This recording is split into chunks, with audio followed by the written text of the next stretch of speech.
The environment was peaceful, but suddenly a middle-aged woman suffered cardiac arrest. Reason?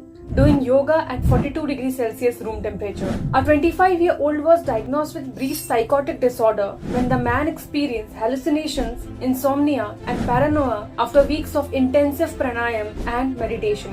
Reason?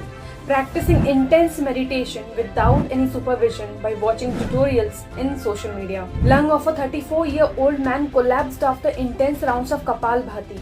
Reason? Forceful pranayama caused overpressure in lungs, thereby altered CO2 balance. These aren't accidents, they are misapplication of the sacred science. There are innumerable examples today where people are doing all kinds of things in the name of yoga that is not yoga. Today there are uncountable number of books available in market teaching all sorts of asana and pranayama. Along with it, there is innumerable number of videos on social media teaching you yoga. People are literally talking while delivering or practicing some asana or any kind of yogic practices. Many youths even think that this is about sculpting the body and showing it off. But what they don't understand is that the whole yogic sciences aim to convert this body into a fantastic vessel, a fabulous device that can receive the divine. In fact, the whole system of yoga is to enhance the perception.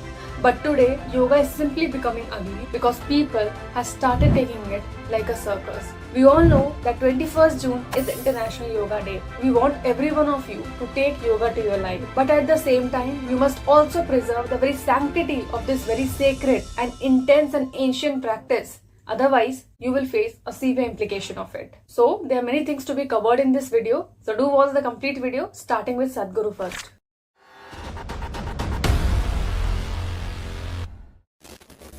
In terms of yoga getting all distorted, it is a serious concern because the type of yoga that is going on, particularly, though I come from the stables of Hatha Yoga, I never thought I should teach Hatha Yoga because I didn't want to put people through such long processes because I have other ways of doing things. I thought we will never really teach Hatha Yoga except as a preparation for some long meditation programs, just 40 days, 60 days kind of preparation. But in the last 5-6 years, I've seen many, I think I've taken off at least 2 dozen reasonably popular yoga teachers in America to stop teaching because I just pointed out what they were doing and how it is impacting their lives. See, doing improper yoga is not just that they're going to hurt their body, they will bring calamities into their life.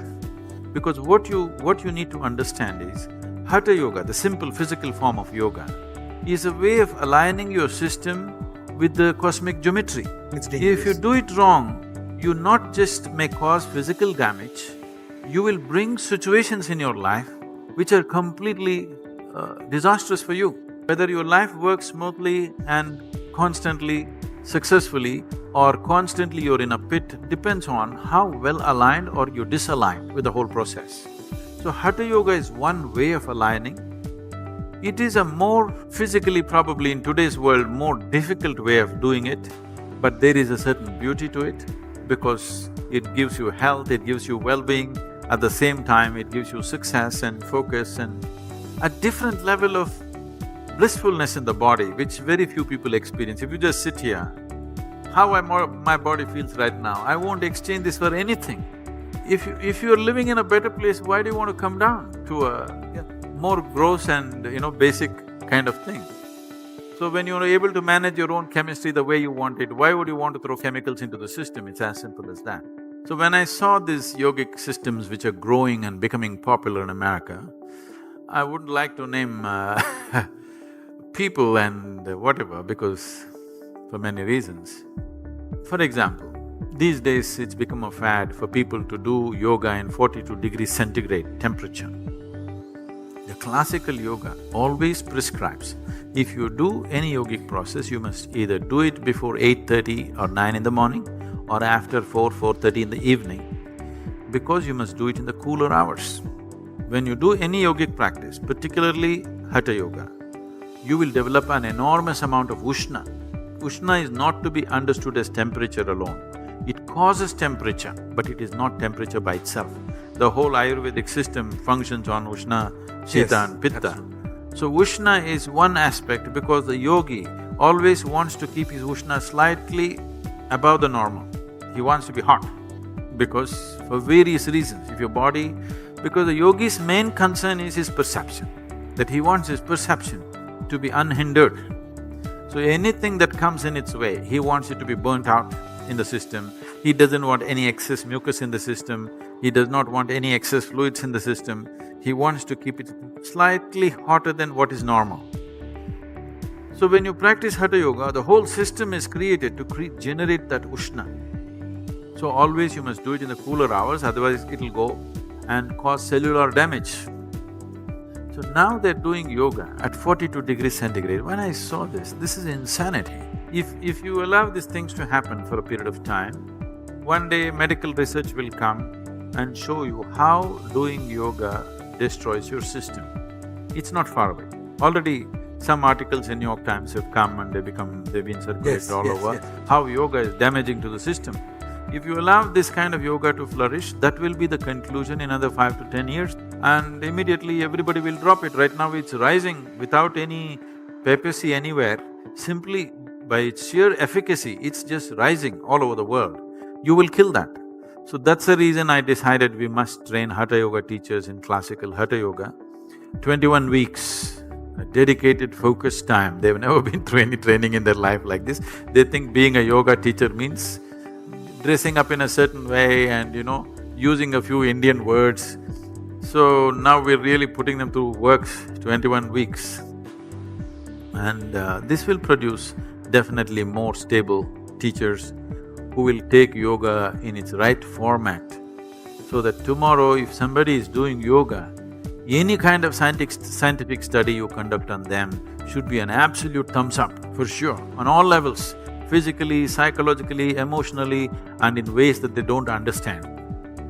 So we all heard from Sadhguru as to how yoga could cause cellular damage to your body.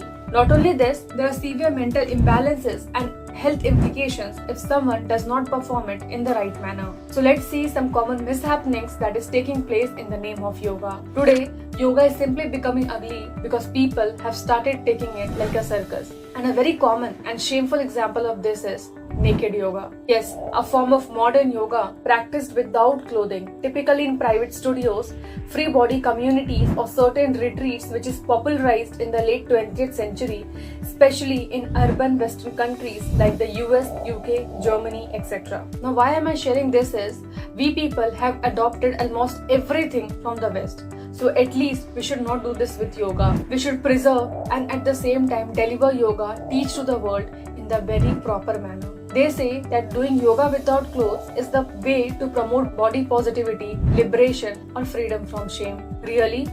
I mean, traditional yoga was never about external appearance. Its inward journey, the clothing or lack thereof is irrelevant to the deeper purpose. But intentional nakedness in group settings distract from inwardness and sanctity. Yoga is meant to dissolve identity, not meant to decorate or expose it. Secondly, according to yogic sciences, clothing made of natural fibers like cotton is protective for pranic balance. Exposing the body unnecessarily in an energized or meditative state can dissipate prana. Third, brahmacharya is the very foundation of yoga.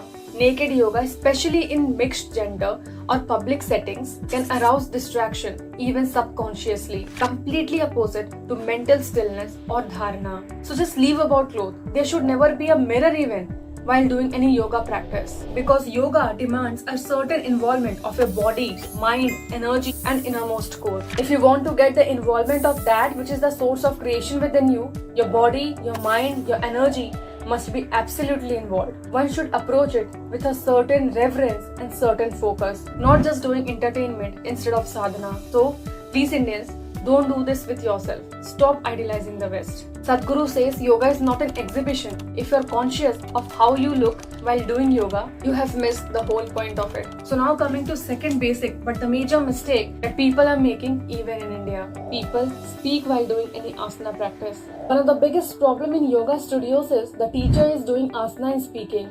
This is a sure way to cause damage to oneself. Staying silent and doing any asana practice is not just a norm, it's a rule. One should never ever speak in postures. The breath, the mental focus and the stability of energy is very much important while you are performing any asana. If one speaks, they will destroy all of that, because asana is a preparatory step to come to a state of naturally meditative. So in a way, asana is the dynamic way of meditating. So speaking triggers a number of changes in one's system. One can even check this for himself. A very simple way would be, when you sit quietly while doing any asana, do check your pulse. Then speak intensely and check your pulse again. It will be very different. And apart from this, speaking not only changes the physiological parameters, even the energy parameters change dramatically. So there should be no talking while doing any asana, and not going into any asana whenever you feel like it. Next, practicing yoga from book. One of the most common mistakes that we often make.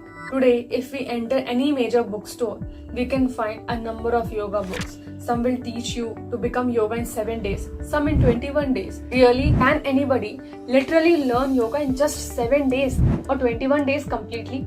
I mean, when I was learning Angamardana, it took me at least a month to take it into me. A book cannot take the place of a teacher or a guru. What I mean by all this is, one cannot learn yoga simply from a book.